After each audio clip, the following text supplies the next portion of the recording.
Bonsoir à tous et bienvenue dans ce point de l'actualité. La revue sectorielle 2023 du CDD a commencé ce lundi à la primature. Cette rencontre sur le contrat de désendettement et de développement va durer une semaine. Cette revue donne l'occasion aux parties prenantes, notamment les autorités ivoiriennes et françaises, d'assurer l'atteinte des objectifs sectoriels des projets dans 9 secteurs, dont la biodiversité, la gouvernance financière et le développement rural. Selon le ministre des Finances et du Budget, le bilan représente une performance unique en Côte d'Ivoire. Le ministre de l'Environnement a organisé ce lundi un atelier pour faire la revue des projets. Plusieurs activités sont déployées dans le domaine pour suivre au mieux la mise en œuvre. Jacques Assaouré en veut un tableau de bord clair avec les recommandations nécessaires à la bonne marche des projets initiés, ce à quoi travaillent les acteurs de l'environnement, du développement durable et la transition écologique.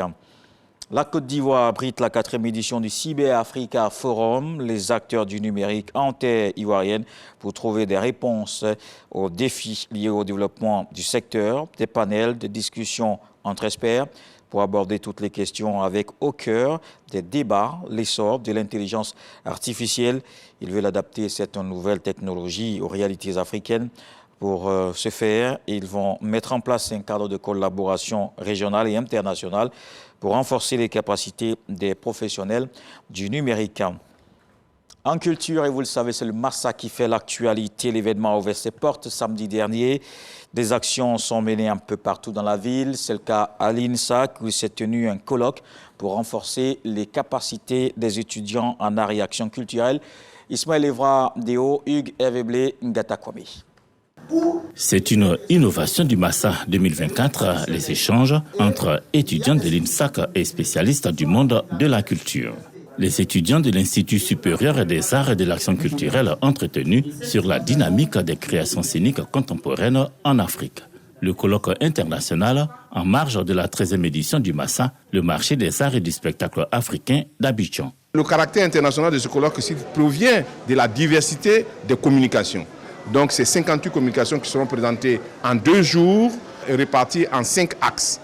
Il s'agit de réfléchir pour voir comment aujourd'hui, tout ce qui peut être produit sur scène montre que c'est le patrimoine culturel africain qui est mis en valeur. Des communications que devraient mettre à profit ces jeunes apprenants. Le thème retenu est en adéquation avec notre vision, avec ce que nous faisons à l'INSAC.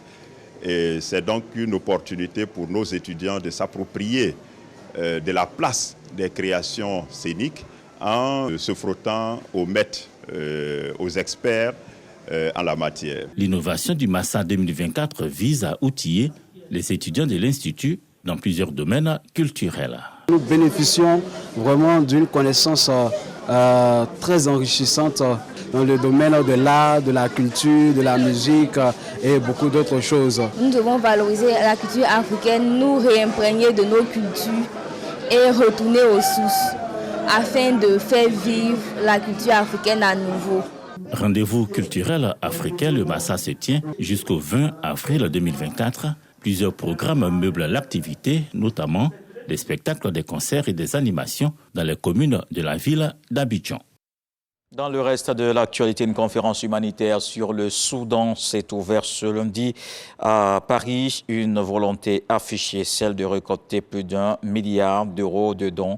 La rencontre doit aussi fixer le cadre pour coordonner les médiations afin de mettre fin au conflit. Les Soudanais sont aussi victimes de l'oubli et de l'indifférence, déplore le ministre français des Affaires étrangères, Stéphane Séjourné.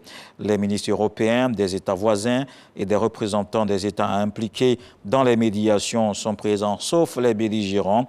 Ils vont donc mettre la pression politique pour ouvrir les couloirs humanitaires, obtenir un cessez-le-feu et parvenir à terme à une transition démocratique. Aux États-Unis, Donald Trump comparaît à partir de ce lundi 15 avril à New York pour le premier de ses procès dans l'affaire dite Stormy Daniels, une comparution dans le dossier de cette ancienne actrice pornographique dont l'ancien président aurait acheté le silence en vue de sa campagne présidentielle de 2016. Il est visé par 88 chefs d'accusation dans 4 procédures pénales distinctes.